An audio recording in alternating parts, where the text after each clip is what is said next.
Ring, ring, it's time for another episode of Crossplay Conversations, the show where we dive deep into the world of video games while keeping it light.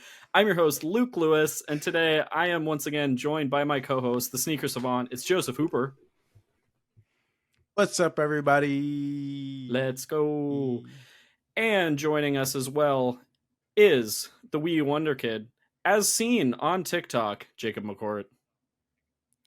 You had to hit me there, huh? I was going to ask for a new nickname, but now I'm just going to be mad at you. That's fair. You can be mad. It was an entertaining bit that we're going to keep going for just a little bit longer, and rounding out quartet, the king of the entertaining bit, bringing the positivity, bringing the energy. It's special guest CGDannyB. Ooh, look at all those titles. Lots of titles. I'm going to get this like tattooed on my neck or something. Wait a second. I write those back down. This is his first guest appearance. He's already king? Is this how we just do things over here? We're just giving people king titles? Damn right, baby. You're the sneakers. I feel like you're the king of sneakers. You're the king of hot takes. You're the king of quality arguments. One tangent. King of three frames. King of three frames is 3 FPS. This is my Dragon's Dogma filter I got on right now. But one tangent. Sneaker Savant. I bought 2 pairs of sneakers. I brought my Off-White Air Max 90s, all right? I got one compliment, all right? Never again. Fuck you all. Fuck you all to nobody, everybody who didn't give me a compliment on my sneakers. I would have complimented. Thank you, Luke. I would have. You would have. Luke, I know you would have. But everybody else, fuck you, except Jerica from, was it JKGames Podcast? Yeah, she's a sneakerhead. She held it down, 10 toes down. She knew what was up. Everybody else, so disappointed. I'm only bringing Air Force Ones and Pandas for the future. So enjoy. Great. Wow. Great shoes, though. You hate to see it. It's more attractive to your personality, but that's fine. Yeah. Well, we're getting a little off the rails, folks, but we're here. Danny's here. We're all here to talk about PAX East, which I wasn't unfortunately able to go. Y'all 3 did. We're going to talk about the games that you played. I get to play some demos from home, so we're going to run through our favorite games of the show, talk a little bit about the show overall, and just have a good time. Kicking things off, though, how was the show? Just like overall top thoughts. We can keep it quick, but I'm curious how it all went. Maybe starting with Jacob. I won't give you any shit or bits or nicknames.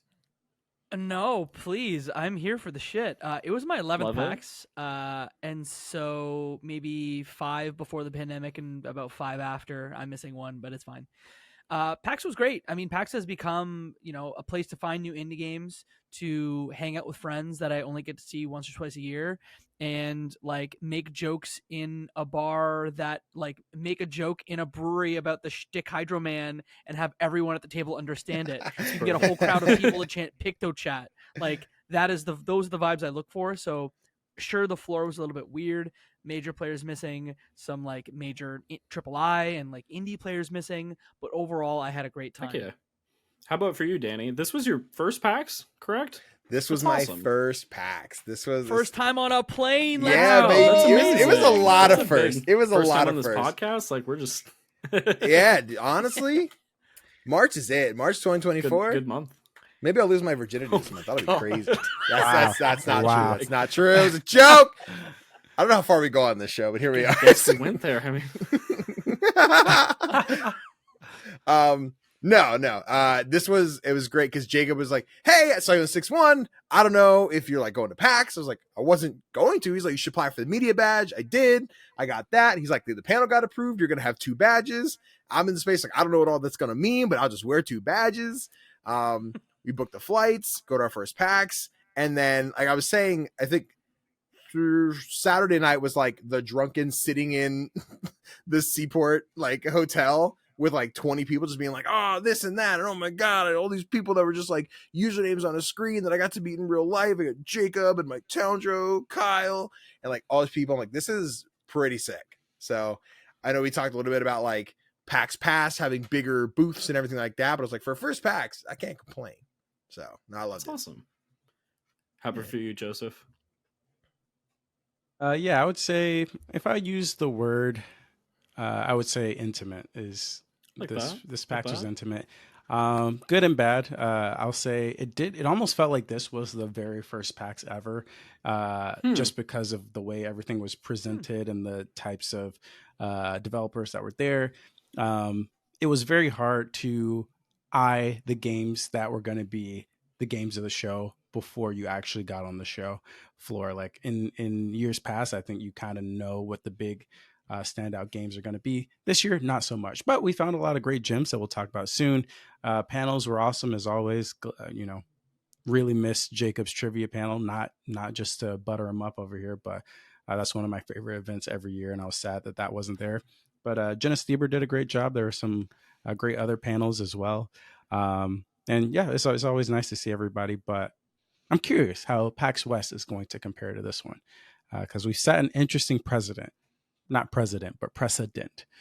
this year. But anyways, November's coming, baby. Oh boy. For sure.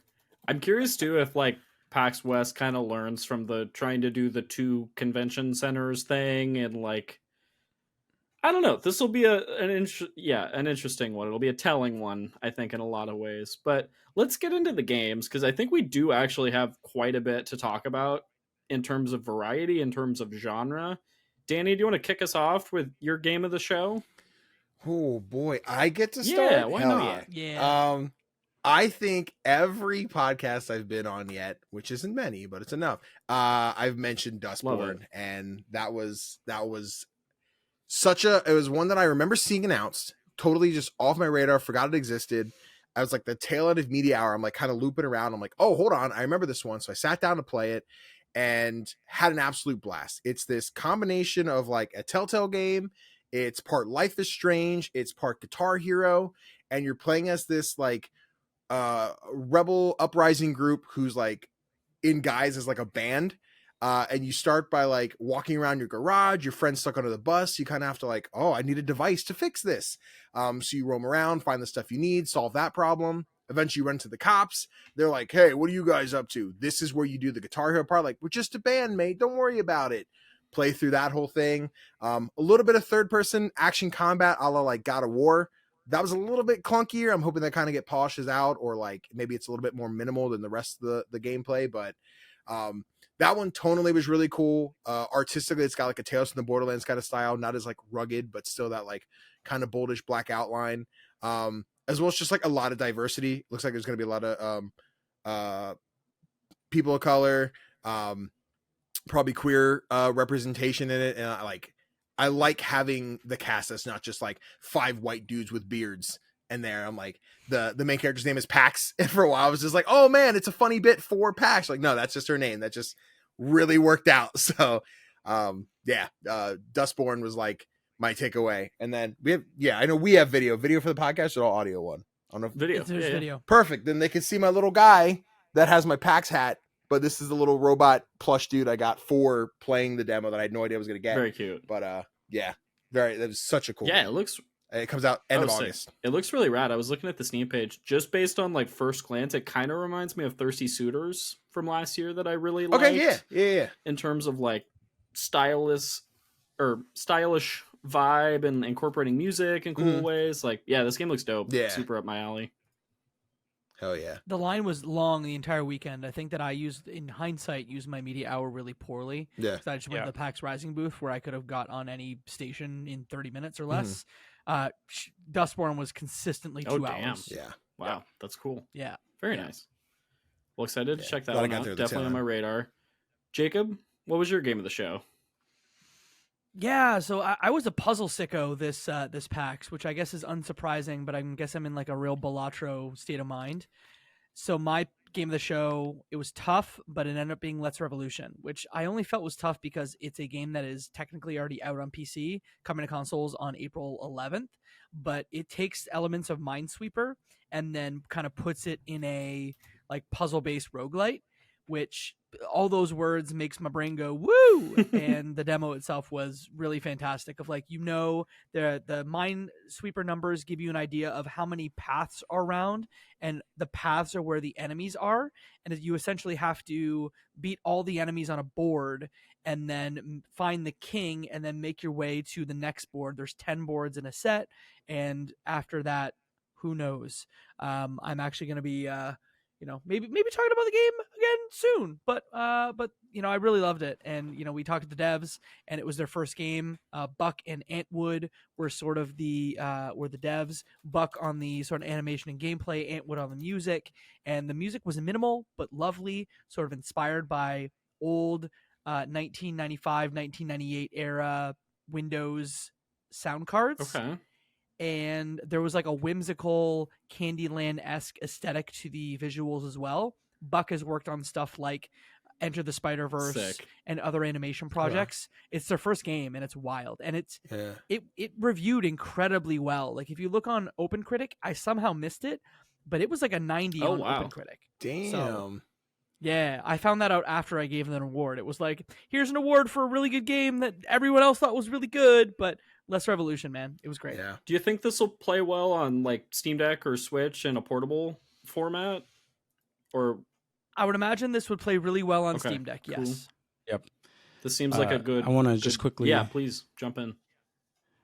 I thought something that was interesting about this game that I learned when I was talking to them is that similar to what Jacob said, there's an animation studio that is the overall company that is funding the indie game.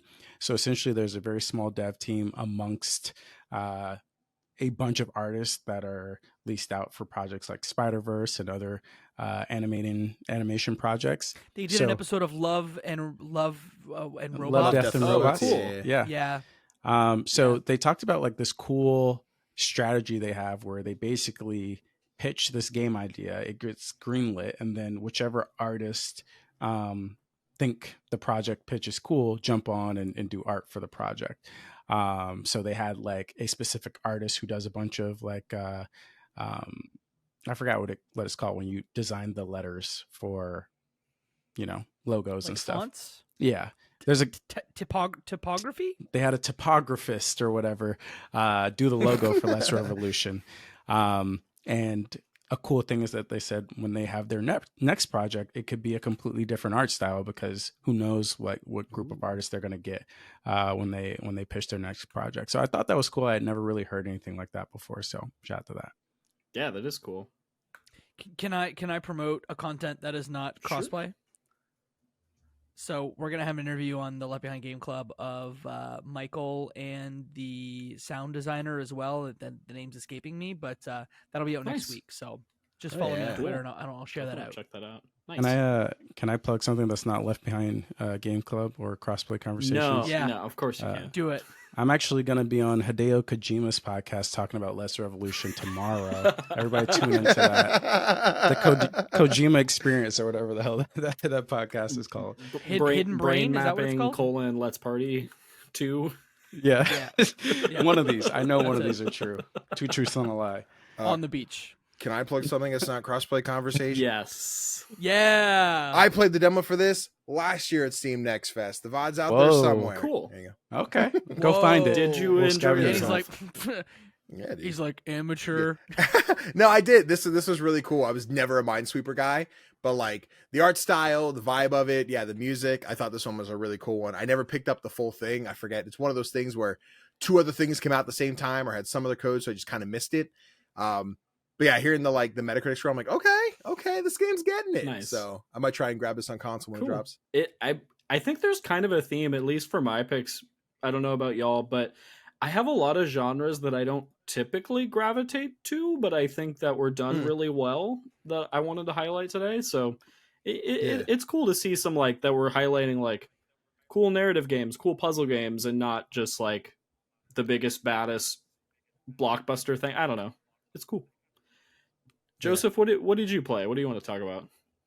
What's the old game? My game of the show was Enter the Chronosphere. This game was really, really fun. I heard about it from Katie, and then I heard about it from Danny and his crew, and everybody was kind of hyping it up. So I was like, I need to see what this is all about. Went there early Saturday morning or Friday morning, and it lived up to all of the hype. It is essentially a tactics-based roguelite over the top, or I guess top-down shooter. And imagine it and that was a lot of jumbled words, but just imagine it as tactical, top down, super hot. Because time only moves when you XCOM take 2 plus super hot. Okay. Thank you, Jacob. Thank you. Time only moves when you take an action, and you're essentially just navigating around these floors and trying to defeat all these enemies and make it to the exit. And as you make it through each floor, you'll find different weapon pickups that will give you upgrades or boosts that were really wacky and cool. I was really enjoying them. Like one was an infinite shotgun where I didn't have to reload at all because I had infinite ammo. One was a gun that had ricocheting bullets that just ricocheted essentially forever until it had an escape. And it just had such a satisfying loop. Each floor you clear was never too long. And they introduced pretty interesting enemy designs as you went on to keep things interesting so that you always had to switch up your strategy on how you approach things. And they even had little bosses. And I got to one boss named Spicy Peter something where he had 1 health level. And then once I depleted that, he started firing fire bullets on a second health bar, which was cool. I got killed by him. But apparently Katie, friend of the show, Katie on Left Behind Game Club, made it to the final boss somehow because she played for an hour and she became a legend among legends at this booth. People were the team was talking about her all weekend apparently. So shout out Katie. That's awesome. I guess Umberto from Joystick sent a picture of her to the dev team in Australia and was like, yo, somebody made it to the 14th floor already because she did the demo on Thursday. She became a legend, and now she's on a PAX video that has memorialized her triumph for forever. Yeah. Put her in the game. Wild. Put Katie in the game. That'd be sick. So I'm hoping this demo is released sometime soon, like at a Steam Next Fest or something. But as far as like the release date, it's not going to be released until maybe late 2025, early 2026 is what I heard. So crazy. Yeah. It felt great. You said 2026 potentially? Whoa. That is what I said, sir. That is what I said. But the good thing is, if this is the demo right now, I can't imagine what they're going to add later in terms of abilities and enemies and levels. So keep an eye out. Yeah. Me and my buddy Kanai got to talk a little bit with the devs, so we were kind of waiting in line. As from what I recall, it looks like the first demos try to drop in May of this year. And it sounds like what their plan is to kind of just keep updating the game, and each demo will be like, hey, we finished a new character. Check out how they play. And that will include the previous characters, the previous levels, plus new character. And then when that demo's down, months down the road, we'll get next characters done. Again, here's everything we've done so far. So they're kind of releasing all of the game as it is per demo. So I might like check out the first one because I personally didn't get my hands on it. I waited in line. I kept having another appointment to go to. But it looks awesome. I can't wait to touch it. Yeah, if May is for that first demo, I'm excited. Heck yeah. Sweet. All right. Luke, you played some demos from home. What was your pick for Before I give my pick, I just want to give a shout out to the PAX organization for helping devs highlight all their demos and having a literal like curated page on Steam where everything that's playable on Steam that's at the show has a tag on it. So there was like, I want to say like 20 or 30 games that had demos, which were super, super rad. It was really easy to find stuff and wishlist stuff. So I played like 10 plus demos, got to try a bunch of different things. So that lessened the blow of getting COVID and not being able to go to PAX a little bit. So I played a bunch of stuff, but I think my clear game of the show was a surprise hit for me. It was a game called My Familiar. Not my typical genre. It's a turn-based JRPG, but with a really unique setting and narrative twist.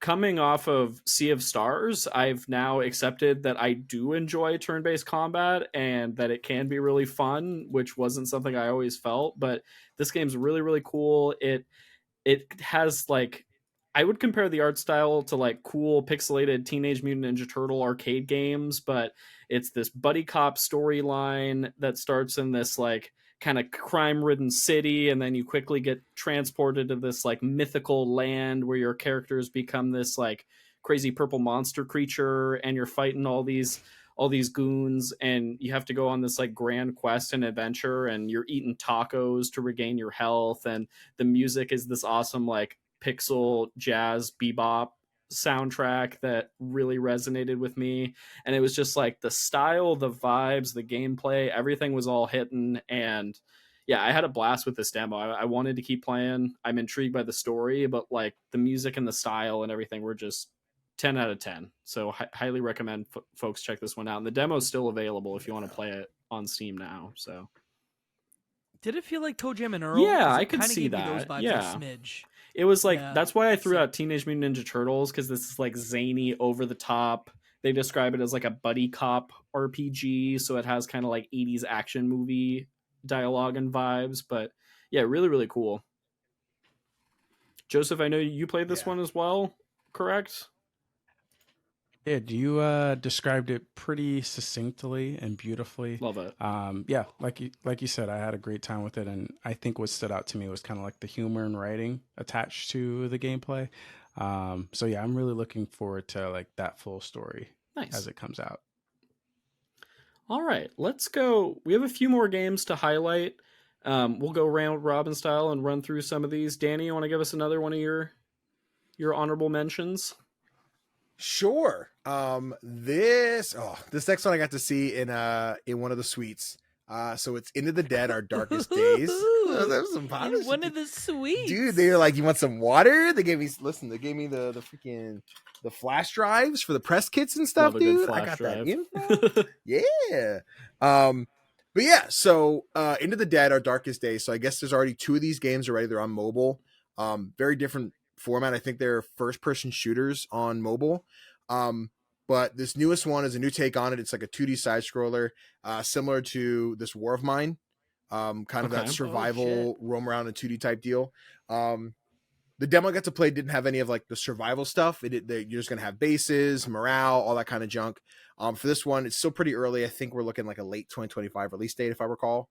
But you build together your posse. You have, I think, at first like a lobby of 4. And you pick like who you want to send out to the mission. So like during the day, you can send out Diana. Well, Diana's bad because she has Night Owl, so she does better at night and everything like that. So you'll send out maybe Frank, who just has like his drainage on his morale is like lower. It just goes slower. You go and pick up loot, you find the telescope, and now you found the next destination, and you're like, oh cool, my next mission is going to be there. Or you find lumber, which you're going to need to upgrade your base or things like that. Then night comes in, you switch to the next mission, next character. And I took Seb, who has like guns and he's really good as marksman. But when I went out of that mission, I went too far in. I ran into a bunch of zombies and Seb died. Before he died, I ran into like this room where it was like a bunch of like hanging bodies and blood and everywhere. And when this happens, like the whole room like goes red. You can feel Sebastian getting sick and he gets traumatized. And there's all these different traumas you can get, which will like affect your character's like progression. So like Seb now has nightmares. So for the next, I think for my case, it was like 3 days. Like he just has terrible sleep. So his morale is down. So you kind of have to like let Seb survive and heal over the course of these days. Because if you send him out, it's not going to go anywhere. Then my Seb dies. So I send Diana out to get his stuff. I pick up all the loot that I dropped. I'm able to sneak out with her, get all the stuff. But now my Seb is gone. Like he's dead. So I have to go out and find more people to recruit for my village and continue to grow that way. And if I lose everybody, that run's done. So I have to start fresh over again. This one, they emailed me for an appointment prior. I thought the trailer looked kind of cool, but I'm going to see like if it hits. And like, once I got through that second mission and I got that, like, thanks for playing the demo. I'm like, fuck, no, please. I need like, and I have like 3 or 4 other points on the map I could go to, but I finished. So I want to try some more exploration. This one looks great. And then Julia, one of the developers, she was super ecstatic to talk about like any question I had. She's like, we're working on this. We want to do this, but like that might be a little bit too much. We're going to put it in the back pocket, but I think we want to include that. And just the genuine passion that I got from her talking about this game, like, oh yeah, this one's going to be special. I really, really enjoyed this one. Awesome. This one was isometric, right? No. It had like a top-down perspective? No. No, not this one. This War of Mine is side-scrolling, right? Yeah. So it's just like a side scroller, yeah. Okay. Yeah, there's like a little bit of depth, kind of. I hate to say lanes like a beat 'em up, but like sometimes like I got to go up the stairs, but they're a little further in perspective, so you have to like a step back and then go up the stairs. Situation. Yeah. Okay. Cool. Yeah, there was a spot where I got a little bit lost. I'm like, I'm not sure where to go. I'm like, got it. The stairs are not just environment; they are an obstacle. So you go up, and but for the most part, it's just your left, right, up, down. Yeah. Gotcha. Wait, so this is called Into the Dead, Our Darkest Days? Yes. Wait a sec. I literally saw a trailer for this today, and I was like, "This looks sick." I did not know this was at PAX. What the hell? Yeah, this one I I'm assume was by appointment. I'm not sure if you walked into the main entrance and they had that big screen on the wall, like it popped up there like repeatedly. It's a pretty dope one. Yeah. Dang, I'm jealous. Cool. Very cool. Jacob, what's your next game? So this is one that at least 2 folks on this panel are familiar with, but this is Starvaders. I finally got to play it. I regretted not playing either Cobalt Core or Starvaders at West, and so I said, you know what, I can't skip Starvaders twice. So I played it. The dev actually remembered both you, Luke, and Joseph. Love that. I think he's a dev from Montreal. Cool. But either way, it is think of it like the board for Mega Man Battle Network, but instead of being horizontal, it's vertical. And so you have a little robot that you're moving around a 3x5, set of tiles. And above you, there's a bunch of enemies that you have to shoot, destroy before they move down and cause problems for you. You attack with a series of cards, which they have a name for them, but I don't remember what they are. But they're cards that essentially give you powers to either move or shoot or, throw bombs up, etc. It's a lot of fun. It was, again, a roguelike. Again, I guess the deal this time is rogue games only at PAX. But I had a lot of fun with it. The art style was cool. The core mechanics were cool. The different cards that they were able to kind of throw your way did different things. And it really kept me on the edge of my seat because, if those enemies come down into your space, they cause doom. And if you have too much doom, then you'll lose. And then there's even mechanics of the character that we played as has a burn mechanic. So you can actually play, imagine you have 3 action points. You can play more than 3 action points, but you burn the card that you use to do any action points over 3. So then you're in trouble of being like, oh no, I burned a card that I can't use until the next round. A great bit of tactics gameplay there. Starvaders. I had a lot of fun with that one. Yeah, I think it's really solid. I like how fast-paced the turns feel, because sometimes I feel like you can get bogged down, but I think their whole mission is moving you quickly through matches, which I think is very admirable, and it's a solid game for sure. And I did my demo on Steam Deck, and let me tell you, that's going to be a Steam Deck game. Good call. All right, Joseph, what do you got next? Yeah, I think I'll highlight Below the Stone. All right, Below the Stone will be my next game. I don't know if any of you are familiar with Below the Stone. It's an Apogee joint, right? It is an Apogee joint. Yeah, and I feel like they've been working on this since 2018, I want to say. And I had heard this game for quite a while, and apparently they had their early access release sometime late last year. But I had never actually played the game. I never exactly knew what the mechanics were. So I also went up to the suite, big boy style, just like Danny. And I talked with the devs and kind of played the game as well as their new content update. So essentially, Below the Stone is this roguelite. Once again, like Jacob said, the year of rogues or the con of rogues. It was a fantastic roguelite. I'm a roguelite lover, and essentially what it is you take on certain missions at this hub base, and then you go into this basically cave and you mine to accomplish the task. So say you need 5 rubies, or say you need to kill 5 bats or whatever, you do those missions and then you extract. And the cool part about it is once you take on a certain number of missions, you have to at least complete 1 to be able to extract and come back home. And also there's a bunch of random things that can happen within the cave as you play. Like, I was talking, so I wasn't really focused on the game a lot. So I started to mine unstable walls. And every time you mine an unstable wall, it kind of causes this rock slide type effect where rocks are falling from the roof, and it can cause you damage, and it kind of shifts how the map looks. And they're in the content update, they're basically adding a timer into each run that makes it so that the longer you stay in the cave, the harder the enemies become. So essentially, there are these little shade creatures that are nice and cute when you go into the cave, but by the time you hit like 30 minutes, I think they become these like super vicious enemies that are chasing you down and can do a big damage to you and ruin your run. So this is hopefully going to encourage players to balance risk versus reward more, because I think currently you can kind of just stay in there as long as you want, and people are kind of using it as like a spelunking game versus, you know, like a roguelite. So they're adding this content update to add a little more challenge for the players who want it, but also to kind of balance the scales in terms of like the roguelike nature of everything. I thought the game looked incredibly polished. It felt very smooth. Seems very addicting from the run I played. And they just have a huge pipeline of changes that they're hoping to get out, because I talked to them about the stigma that some games have when they have the early access tag and people might be hesitant to buy it. And they said they're really confident in their rollout, and if people want to wait until the game is fully complete and has that full release, then they're confident that they'll be able to provide that value once everything is done.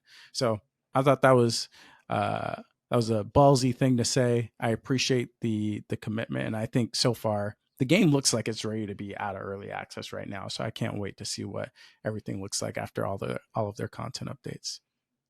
Nice. That one's a good problem to have. That one's been on my radar for a long time. I want to check it out. Did they mention kind of timeline wise when they're shooting for 1.0?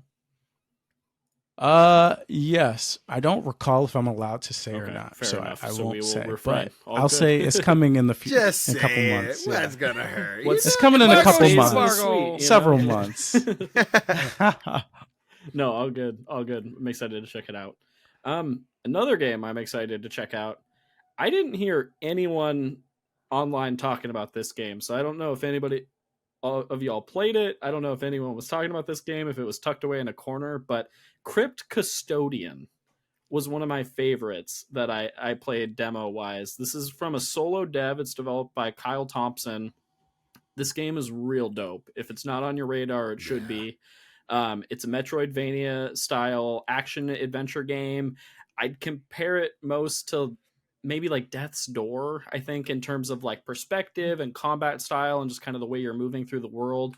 But you play as a cat creature, and you're going through this really, really beautiful world, very vibrant colors and lovely like paintbrush texture. I would describe as the visuals really, really pretty. You're smashing pots, you're fighting enemies, really satisfying platforming and combat. And the whole shtick is that you are a Crypt Custodian and you're cleaning up messes, and it has a very quirky writing style and story. The like devil Satan person is named Kendra.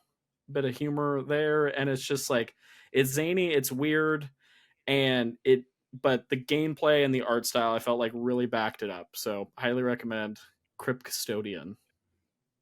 Yeah, Crypt Custodian's all awesome. Right. I think Before we next fest demo, we have to play that one.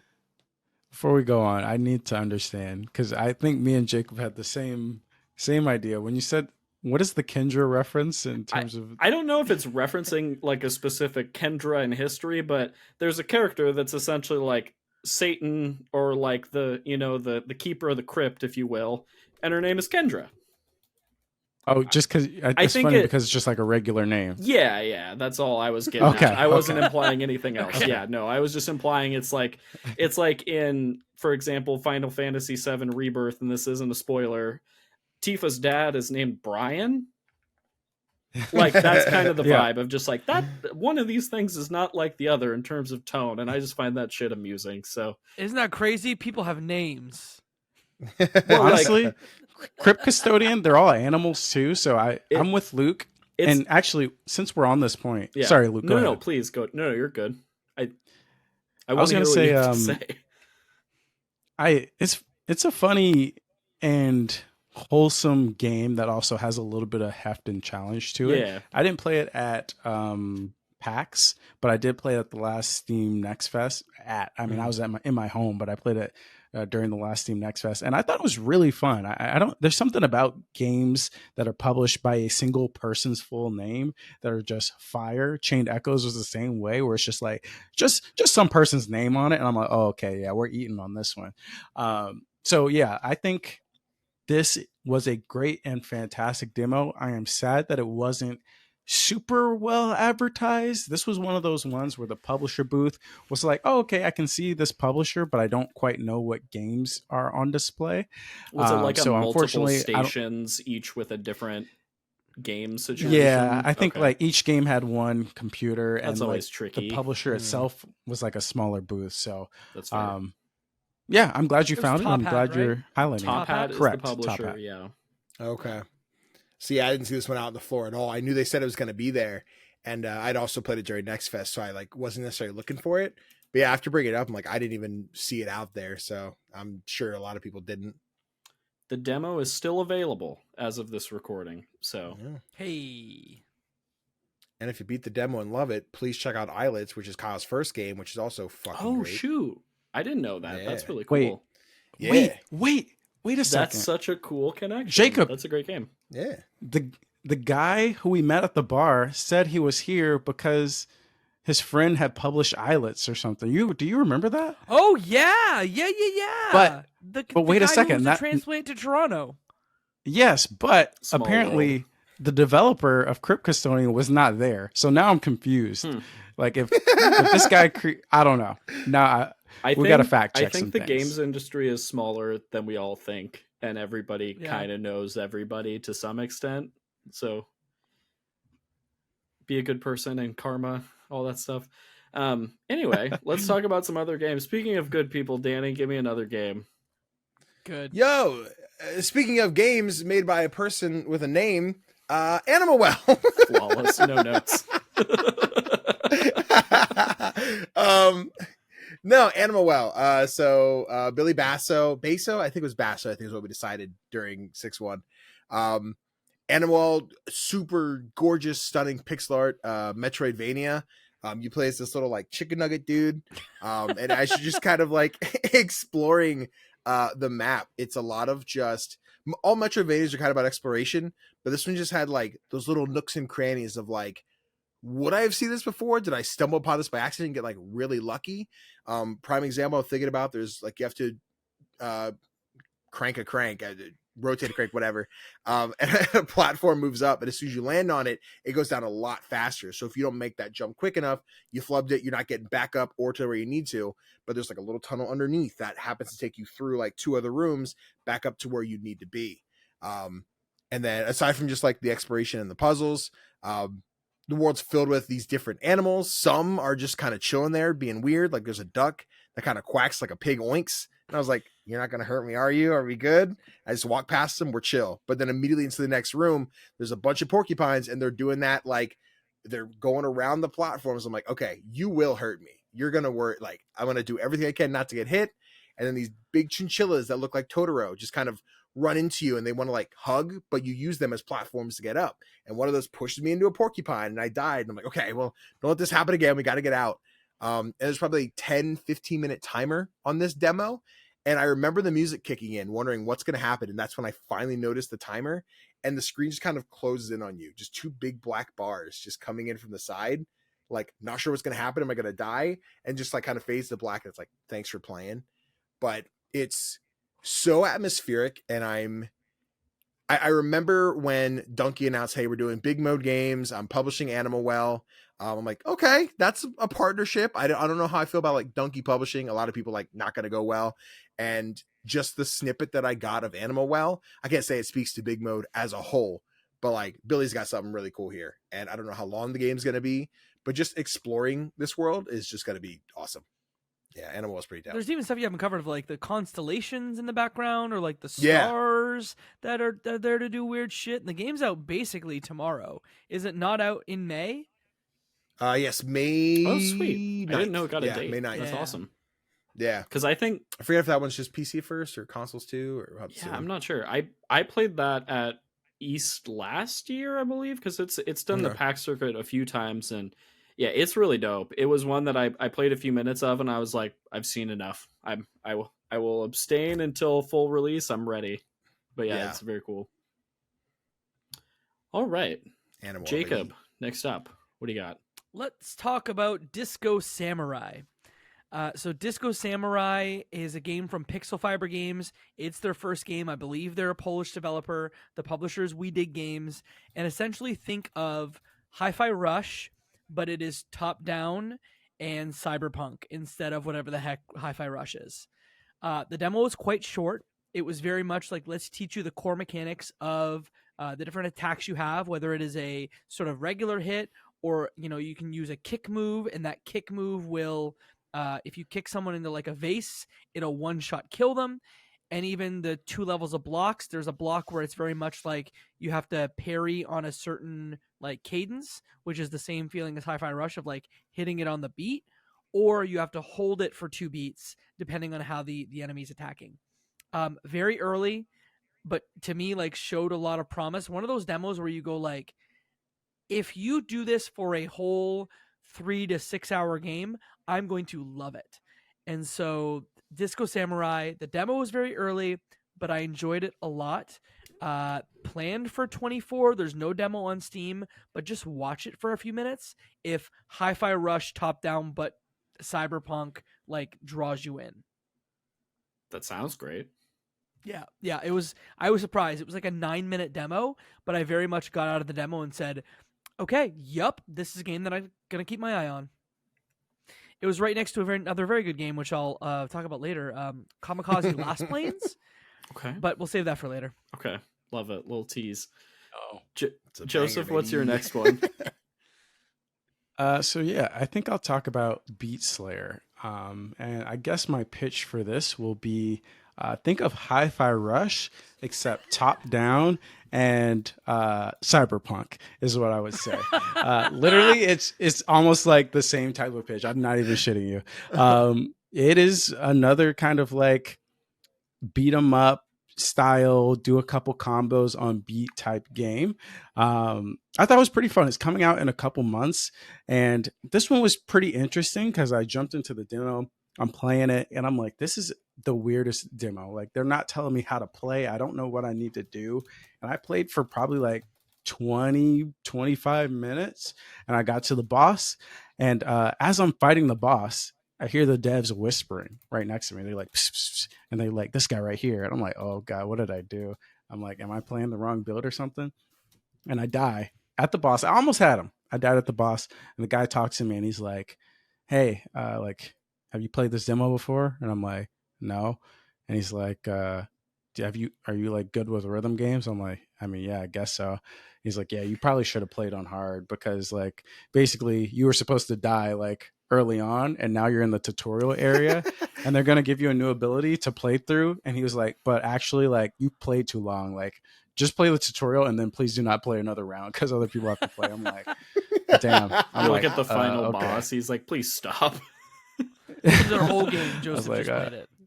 I know. That's I just played the funny. whole game by accident, but yes, it was pretty fun. Like I do think it needs like an extra coat of polish. Like it didn't really feel, I just felt like it had all the makings to get to that next level, but it wasn't quite there. It was kind of like in the middle between like okay indie and like, oh, this is gonna be a really solid indie.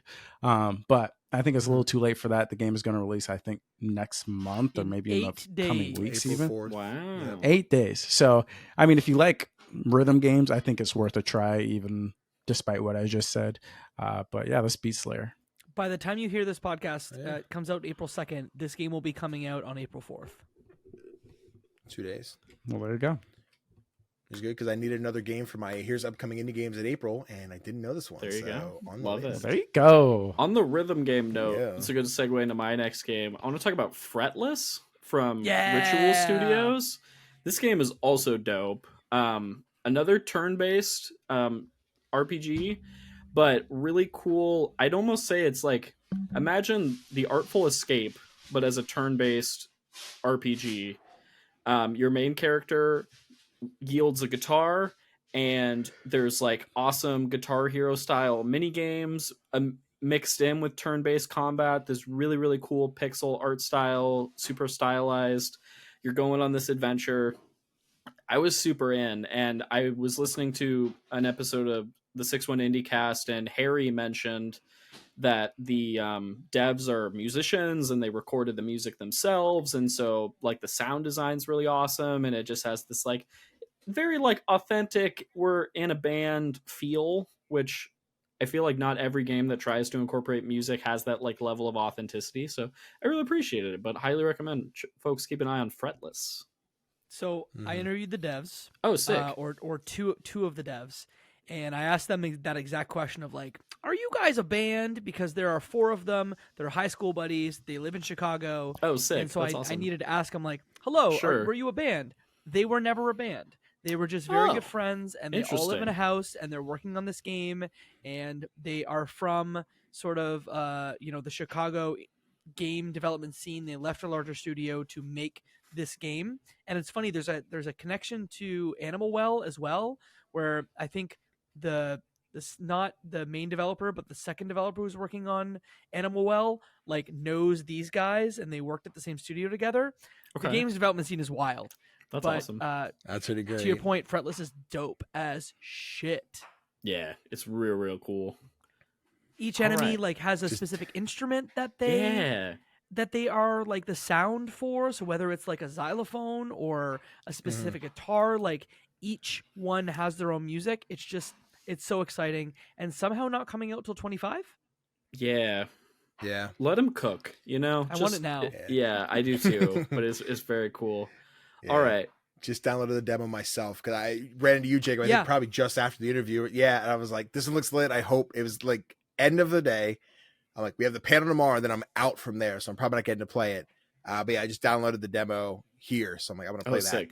Yeah, dude, and the best part is they were like, it's a 10 to 12 hour game is sort of what they're aiming for. Perfect. Which is perfect. No more. That's awesome. Yeah. Heck yeah. All right, coming back around for one more game. Danny, what you got? Well, since we're all talking about music games, I don't have one of those. But I do have a Vampire Survivors-like game called Zombie Rollerz. So Vampire Survivor, roguelike, you're just running around doing all the damage, blowing up all the different zombies.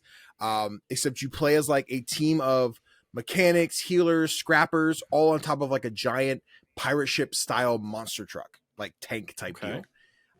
So when you start, you have 6 cannon spaces, but you unlock your first cannon, you mount it, and you can upgrade that the more damage you do and XP you pick up. And then it's like tank controls, left stick to turn and then propel yourself forward with either of the triggers.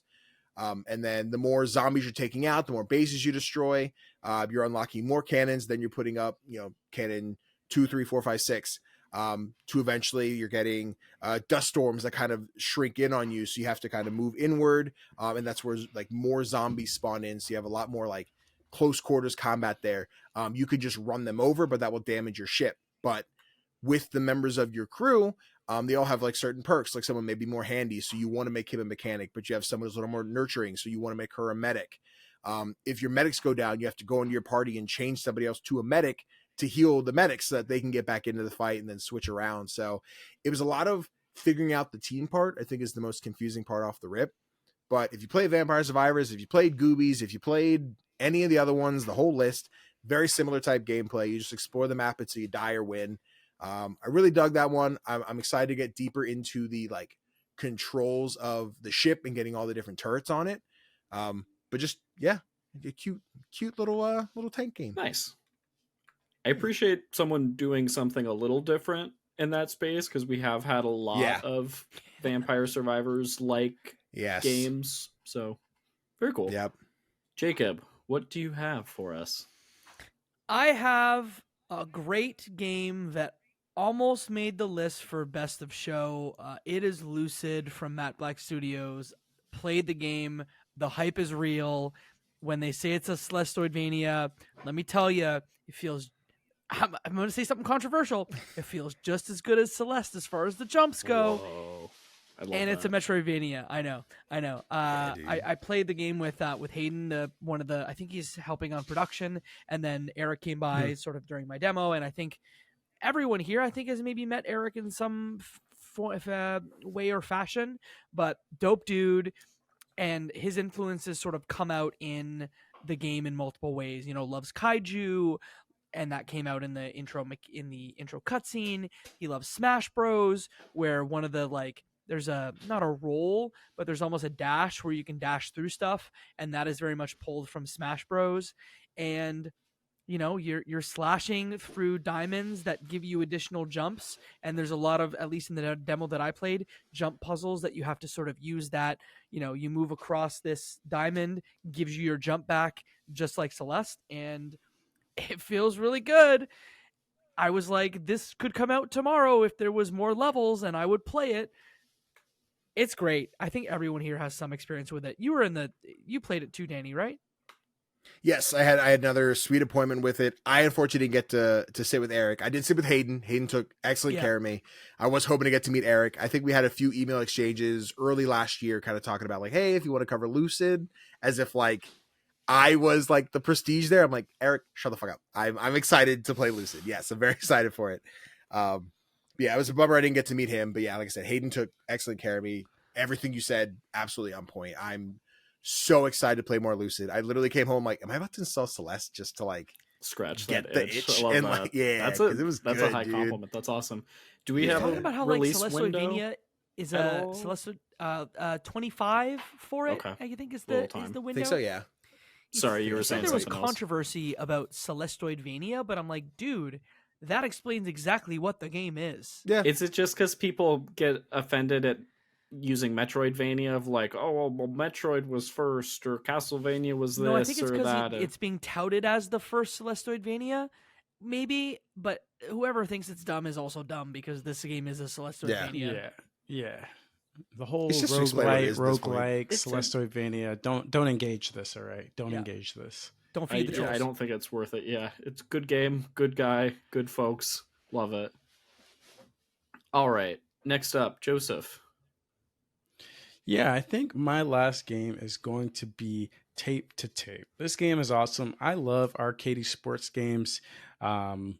You could basically name anyone, Backyard Baseball, any of the Mario sports adaptations, NBA Jam. It doesn't matter. I love them all. So when Tape to Tape came around, I actually got to play the demo at Steam Next Fest. I was more than excited. You can tell they put a lot of heart into this game, because every little thing has been thought out and made wacky, which I love. Like a good example is I played at PAX West on 4-player couch co-op with Jacob, Dave Jackson, and Katie. Me and Katie got stomped. We got stomped really bad in front of many people, and it was really embarrassing. But overall, I love the tiny details that we found as we were playing. Like, for example, we played on a golf course. So the sand traps slowed you down, and it slowed the puck down, which is a nice, fun detail. I think me and Katie's team was a cult-based team. And I think one of our powers was to possess our players. We didn't use that power correctly, apparently, because we got stomped. But there were a lot of other cool details that we saw. Like the soccer-based hockey team doesn't have hockey sticks. They just use their feet to kick around the puck. So it's just a bunch of cool, tiny details like that made this game super fun and really showed that it was embracing the arcade spirit. So I can't wait for this one. I'm very excited to get my hands on Tape to Tape. Very cool. We were the golfers, and we could throw our we had extra hockey sticks on our back, and we could throw them at players, and it would count as a check. Huh. Yeah. And as a fan of Super Blood really Hockey, cool. I was like, okay, cool, let's do this. I don't know if I need to give a disclaimer, but Vicarious did PR on this one before I joined the Vicarious team, but disclaimer. Anyway, I'll close things out with another one that I don't feel like I heard a lot of folks talking about. This is So to Speak, another one from a solo dev, Eric Anderson. I thought this game was really, really cool. Everyone listening, stick with me, because you might be like, this pitch, I don't know if I need this in my life, but I think everyone should give this a try. It's an educational game. The basis is around learning Japanese, and I think this game is really, really cool in teaching you a language in an interactive and fun and engaging way. It's this really awesome looking pixel game with this awesome lo-fi soundtrack where you are on a plane, you go to Japan, and then you have to navigate the world and learn the kanji that are listed on street signs and different objects within the world. And you have a notebook that you're using to kind of navigate things and keep track of words you've learned. Very similar mechanic to what was used in Chants of Sonar that Joseph and I got really into last year. But they do that as a basis to learn Japanese. And I felt like I've messed with things like Duolingo or platforms as someone who would love to learn Japanese and go to Japan one day to some extent. Like, I thought this was such a fun way to do it, of interacting with a real living, breathing world, maneuvering around, almost trying to solve like a Where's Waldo puzzle in a sense of like, what is this symbol referring to? Okay, I know half of that word. And as you go through the demo, the levels get more and more complex to where it starts and you're learning things like entrance and exit. But then in the later levels, you're in a very highly populated area with lots of different objects and things to interact with, and it gets more and more complex. And I just thought it was really cool. And I think as an educational tool, it's invaluable, and just like a really nice vibe and a really like relaxing, almost like unpacking energy playing it. So highly recommend, so to speak. Yeah, I played the demo for this one, and it very much, like, I don't want to have that debate about, like, is it a game? Sure. But it harkens back to educational games from the 90s and 2000s, and Luke, as someone who also has that same desire as you, I saw the game and said, I must play this because I also want to learn Japanese. And I tried with Duolingo, and it doesn't work well. But this is like fun, and so Yeah. I think there's really something to that. So, and just the mechanic of like knowing, having to understand how it's said, how it's spelled, and how the English translation is. Yeah. And, sometimes you'll get the English first and you'll have to figure out the other two. Sometimes you'll get the spelling in Japanese first and have to kind of build it from elements in the world. It was cool. Yeah. I don't know how well it'll help with learning Japanese, but I think if it's a one of your tools in your toolbox, it may help you learn Japanese faster. Yeah. Cool. Love it. All right. I think we each have a few more just like rapid fire games that we don't need to like talk a ton about, but we want to give shout outs to just for listeners and viewers to keep an eye on. Danny, do you want to rapid fire a few games that you want to shout out? Absolutely. So we go through my list. Whatever you got. Cool. So the first one I put down was Astro Duels 2. Very Towerfall Ascension, 4-player versus type deal, Smash Bros type clone. But there is both ship combat and like boots to the ground combat. You're in the ship, fly around. If you go through the place, turn off the gravity, you're on your feet, shoot each other, jump at each other's heads. Super fun. Got to sit down and play with one of the devs against 2 randos. They did not have as much fun because we stomped them, but that was great. That was really fun. And then after that, I also had Hell of an Office, which, if you know Neon White, very similar game. Just instead of heaven, you're in hell. You're using a stapler, which kind of like launches you up. We use that traverse through the levels. I got to play probably like 6 or 7, maybe 8 of the levels. Hit that same itch Neon White did. And it seems to have it without like the super cheesy anime narrative cutscenes type deal. But it does still have like explore the office. Talk to the people, see how, it's like, oh, please go hang up these posters around the office for us and blah, blah, blah. And like had a blast for it. Found out today it's available in early access. So I just bought that before getting on here. So I'm excited to play more Hell of an Office. Sick. Jacob, how about for you? A couple shout outs.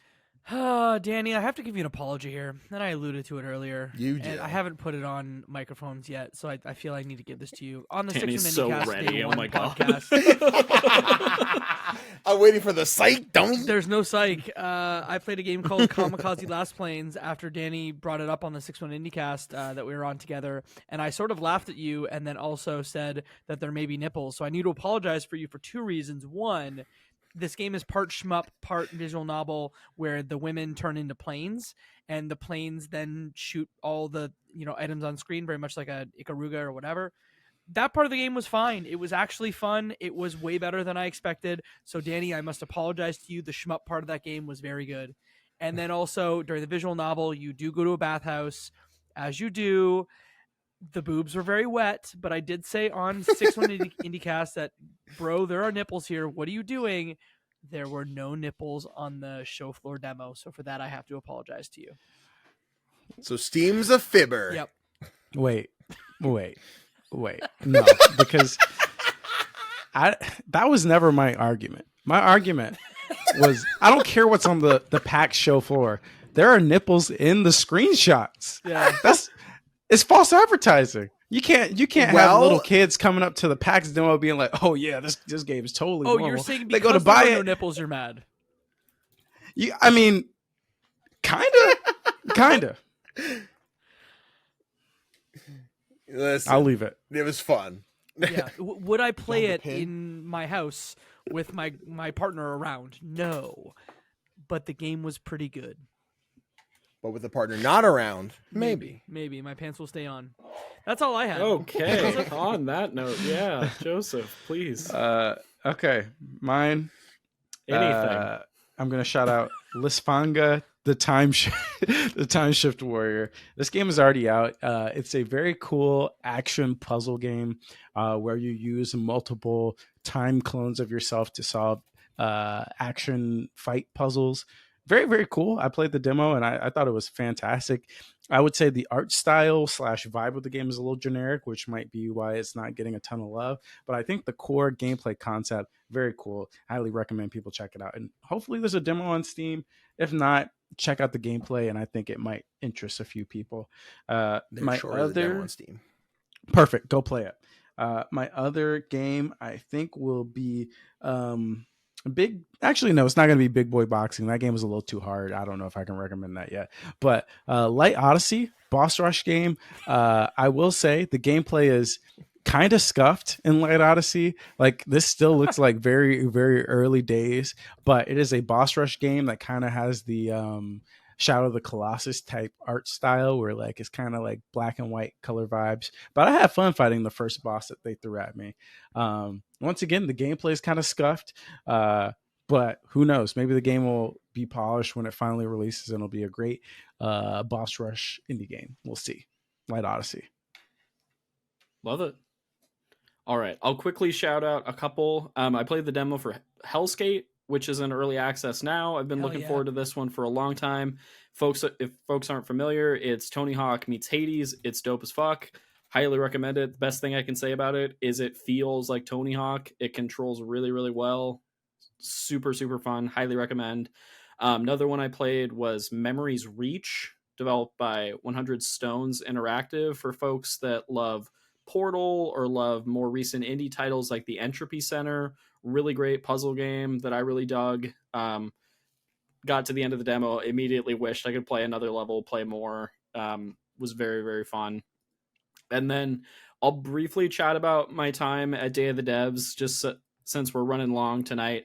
If folks want to hear more in-depth impressions about my Day of the Devs time, I'll plug a non-crossplay thing. You can go over and listen to the latest episode of Lukewarm Games that Claire and I recorded. And we talked all about our time at Day of the Devs and also some of these other PAX demos that we checked out as well. So highly recommend you check that out. But super cool event if you've never been. It's put on by Double Fine Productions as well as members of their board. They've recently announced that they've gone nonprofit, but their whole shtick is highlighting awesome indie developers from around the world. So they do an event corresponding with GDC in San Francisco and now events with the Game Awards in LA every year. If you ever have the opportunity to go, highly recommend. It's free to the public. You just have to RSVP ahead of time. They have food and beverage, and you can wander around and play dozens of indie games. The devs are all there from around the world, and it was just such a good vibe. It was like a little mini PAX here in San Francisco, so I'll shout out 3 of the games that I played there that I think folks should keep an eye on. Sophia the Traveler. I think this was at PAX, I believe, but if folks aren't familiar, it's this really awesome interactive storybook art style game that's essentially, think of like Where's Waldo, but gamified. So you have these awesome hand-drawn illustrations that you're trying to find hidden objects or people within the image, and you're moving around and the image is changing, or there'll be like a cloud, or over time you'll unlock a feature to be able to zoom in on the picture. And so Cool. I had a really awesome interaction with somebody from the MinMax community as I was playing, and he called out behind that he saw a cupcake somewhere on my frame. So we both like stared at it for like 3 minutes trying to find this cupcake. And I think it'd be a really fun game to play with like your significant other, or if you have kids. And I thought it was really, really cool. Visually, it reminded me of if anybody here had the Richard Scarry's, like either storybooks or I had Busy a Town, like baby. playroom carpet situation, like a rug. Yeah, so think that, but like gamified in a really fun, interactive way. Another one I played, Selfloss from Goodwin Games. This is a solo dev. He's currently based in the Ukraine. This game is incredible. The pitch essentially was that it's very comparable to Journey, very like abstract narrative experience. You play as this old man who's using light manipulation to solve puzzles. You eventually get a little boat. It's visually stunning. It's really, really awesome. Highly recommend. Does it look like Death's Door just a little bit? Little bit. Kind of has that kind of like stylized. Death's Door meets The Last Campfire. Yeah, that's a good pull. Yeah, really, really cool. Kind of not isometric, but more over the head view. And then I'll close things out. Chasing the Unseen from Strange Shift Studio. This one was highlighted in the Big 6-1 Indie Showcase recently, but it's in early access. You can play it currently. Think like Shadow of the Colossus, Breath of the Wild style climbing, as you're climbing these like breathtaking mountains and tentacle monsters, and there's this really game. Yeah, but there's this like really nice velocity to it where you're just like moving and jumping and climbing. I'd also compare it to Jusant a little bit, just in terms of like the fluidity of movement. But really, really cool game. That one's available now. Highly recommend. Chasing the Unseen. It gave me Grow Home vibes. Yeah, I could see that. Yeah. I think that's how I described it. Say grow home meets Shadow of the Colossus. Yeah. It's really sick though. Very fun and visually super impressive. Really thought it looked stunning. So many tentacles. So many games. We ran through quite a lot of games, but thanks y'all for hanging out. Danny, thank you so much for coming on the show. Where can people find Thank you guys for having me. And support everything that you're doing? You can find me all over the interwebs: Twitch, YouTube, Instagram, Twitter, Blue Sky that still no one knows how to use yet. At CGDannyB. I cover all kinds of things indies. I'm currently working on my 10 games coming out in April. I'm working on a Cozy Games video because Jenny had me inspired after. Hell yeah. Such a sweet individual. Yep. Such a wonderful big person. friend of the show. Yeah, absolutely love her. But yeah, I just do all kinds of recommendation videos on indie games, trying to tell people like, hey, just because you lost your game of Fortnite doesn't mean there's nothing to play. There's plenty out there. Hell so yeah. always trying to cover new indies for people to play. So love that. Listeners, do it. Jacob, Joseph, things to plug, PAX coverage goings on. What do you got? Yeah, I'd love to promote the panel that both Danny and I were a part of. That is the Between Two Screens and Nintendo DS retrospective. That one will be available. It's available now on PAX's YouTube channel. It may also be available on my channel and also in audio form in the Left Behind Game Club channel. We're also doing a sort of wrap-up that is a little different in format than this one, in that we have some developer interviews that we're going to drop in the audio feed, including stuff with the Fretless team, with the team that made Starvaders. We have an interview with the creator of Ollie Frog Toad Skater, and we have some chats with Eric from Matt Black. So you'll be able to check that out. It's not out when this comes out, but it's coming out very soon after. So look for that. Love it. And also on my end, you guys know Can't Pause on YouTube, youtube.com/@can'tpause. Go subscribe to the channel. I don't know exactly which videos are going to come out, but there will be some videos. So go check that out. And I might write some articles on can'tpause.com. I don't know yet. Always, if you want some laughs, if you want to hear actual stories from PAX East, you can go to Player, a video game podcast on Spotify or on iTunes. We're going to get a little crazy over there. So you guys know the deal. We'd love to see it. All right. Well, thanks, y'all. This was a lot of fun. But before we go, listeners, I'm going to ask you to do 3 things for us. If you can go ahead and give us a follow on Twitter @CrossPlayConvos. Send this podcast to a friend because that's how people hear about podcasts. And lastly, give us a review on your podcast platform of choice. It really, really does help. And with that, go play some indies. And I'm not going to read that. We're not doing that. Good night, everybody. Bye. Wait, I didn't have the She doc. turns into a plane. She turns into a plane. Go play some indies. I'll watch I'm it. not We didn't gonna talk about the read that. dates for 25, so the one I had written didn't make sense. So I was like, "Fuck, I need to write another one." She turns into a plane. I would have just improv'd one, but then the fact that you wrote one just threw me off. I wrote alt. Alt. She turns into a plane. She turns into a plane. I'm going to stop recording now.